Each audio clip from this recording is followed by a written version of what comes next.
اعوذ باللہ من الشیطان الرجیم بسم اللہ الرحمن الرحیم رب اشرح لی صدری ویسر لی امری واحلل عقدۃ من لسانی یفقہوا قولی صلی اللہ علی حبیبہ سیدنا محمد وعلی آلہ واصحابہ وبارک وسلم۔ پارہ نمبر 6 سورۃ المائدہ آیت نمبر 12۔ آج ہم اس کو لفظی ترجمے کے ساتھ اور اس کا مختصر سا مفہوم سمجھنے کی پڑھنے کی سعادت حاصل کرنے لگے ہیں۔ اللہ پاک سننے سنانے کے بعد عمل کی توفیق بھی عطا فرمائے۔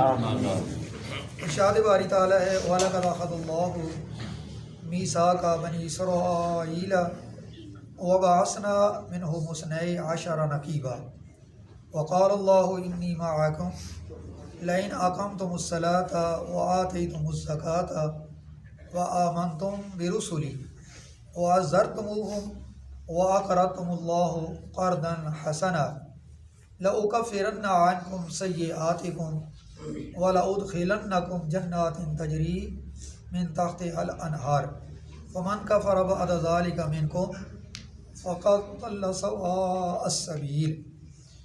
وَلَقَدْ واو اور لقد یقیناً یا بے شک بھی اس کا معنی کیا جاتا ہے، تحقیق بھی اس کا معنی ہوتا ہے۔ یقیناً اخذ اللہ، اخذ لیا اللہ، اللہ تعالیٰ نے، وَلَقَدْ اخذ اللہ، اللہ تعالیٰ نے لیا میثاق، میثاق کہتے ہیں پختہ وعدہ، یعنی پکا وعدہ، بنی اسرائیل، بنی اسرائیل سے، بنی اسرائیل سے اللہ تعالیٰ نے پختہ وعدہ لیا۔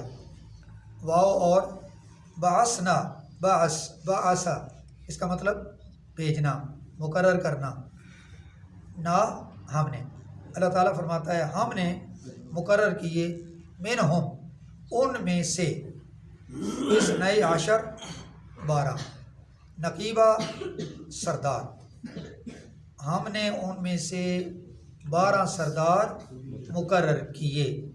یہ وہ منظر تھا، موقع تھا جب موسیٰ علیہ السلام سے ان کی قوم نے پانی مانگا تھا، دوسرے مقام پہ آتا ہے، تو اللہ پاک نے ان کو فرمایا تھا کیونکہ وہ 12 قبیلے، 12 سردار، پھر جو آسا مبارک انہوں نے مارا ایک پتھر کے اوپر، اس میں سے پھر 12 پانی کے چشمے جاری ہوئے، وہ 12 نقیب، 12 سردار جو مقرر کیے گئے تھے۔ آگے فرمایا وقال اللہ، واو اور قال فرمایا تھا اللہ تعالیٰ نے، انی بے شک معکم میں تمہارے ساتھ ہوں۔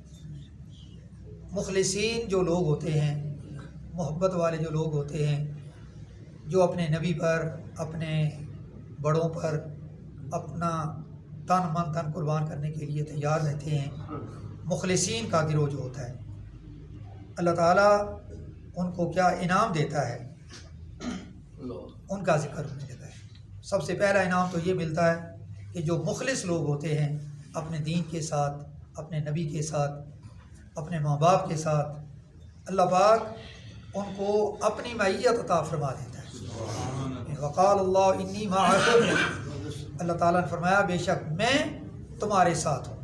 یعنی جب کوئی آدمی اس منزل میں، اس جگہ پر آ جاتا ہے کہ وہ اپنے ماں باپ کے لیے مخلص ہو جاتا ہے، وہ اپنے بزرگوں کے لیے مخلص ہو جاتا ہے، وہ اپنے نبی کے لیے مخلص ہو جاتا ہے، وہ اپنے دین کے لیے مخلص ہو جاتا ہے، تو اللہ تعالیٰ کی معیت، اللہ تعالیٰ کا ساتھ اسے نصیب ہو جاتا ہے، انی معکم۔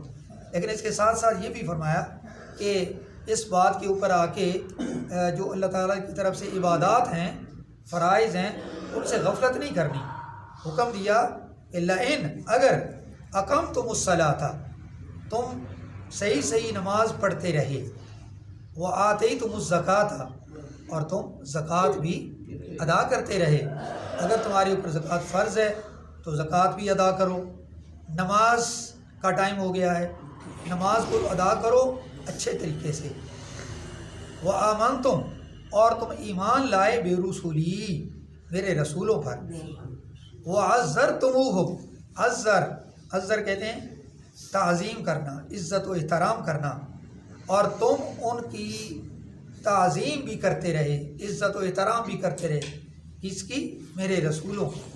پھر رسولی پیچھے آ گیا نا، ان کی تم مدد کرتے رہے، ان کی تعظیم کرتے رہے، وَأَقْرَضْتُمْ اور تم قرض دیتے رہے اللہ تعالیٰ کو، قرضاً حسنا، قرض حسنا، تم اللہ کو قرض حسنا بھی دیتے رہے۔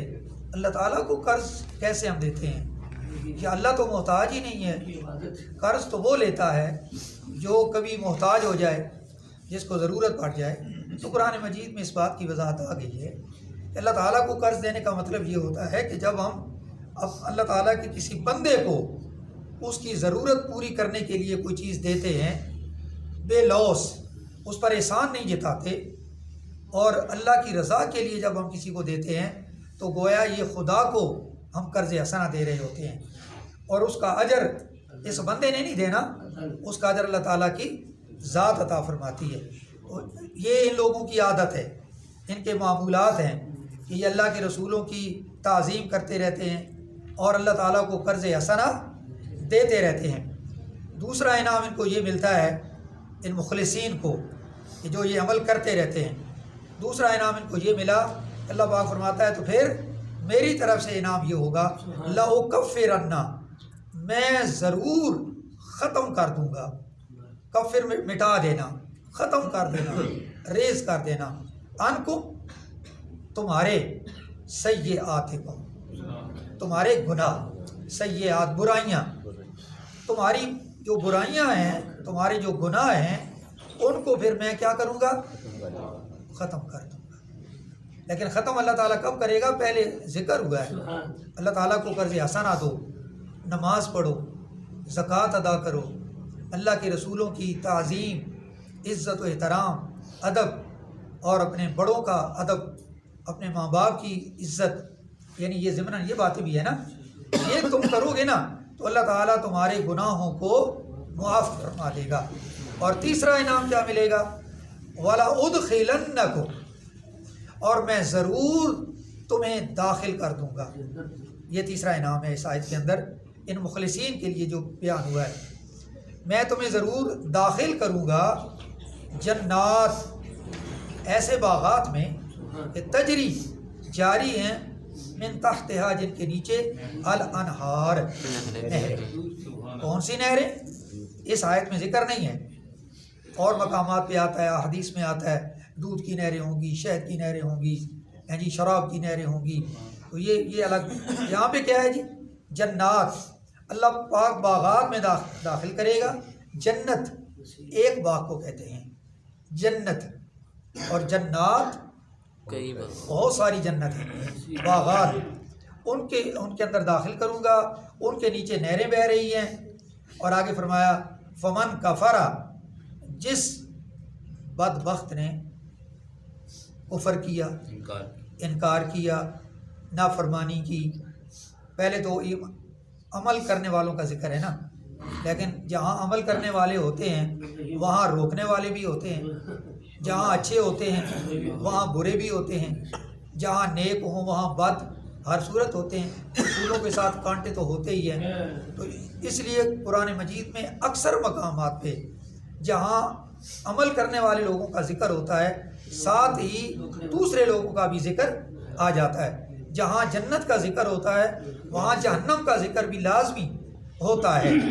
تو فرمایا فمن کفر، جس نے کفر کیا، انکار کیا، بعد ذالک، اس کے بعد تمہیں علم ہو گیا ہے، تمہیں معلومات مل گئی ہیں، تم نے قرآن کی آج ایک آیت سمجھ لی ہے، لفظی ترجمہ میں آپ کے سامنے رکھ رہا ہوں نا، تمہیں پتہ چل گیا، تو پتہ چل جانے کے بعد جس نے انکار کیا، منکم، تم میں سے، تو سارے تو نہیں ہوں گے، تم میں سے جو انکار کرے گا، اور تم میں سے جو عمل کرے گا۔ پہلے آیا تم میں سے جو عمل کرے گا، اب آ گیا تم میں سے جو انکار کرے گا۔ تو فرمایا فقد ضل، یقیناً وہ بھٹک گیا، سواء السبیل، سیدھی راہ سے وہ بھٹک گیا ہے، وہ غلط راستے پہ چلا گیا ہے، اور یہ راستہ اس کو کہاں لے جائے گا؟ جہنم میں لے جائے گا، اگر اس نے توبہ نہ کی، اگر یہ واپس نہ آیا۔ آیت نمبر 12 آج ہم نے سمجھی ہے۔ اللہ پاک ہم سب کو عمل کی توفیق عطا فرمائے.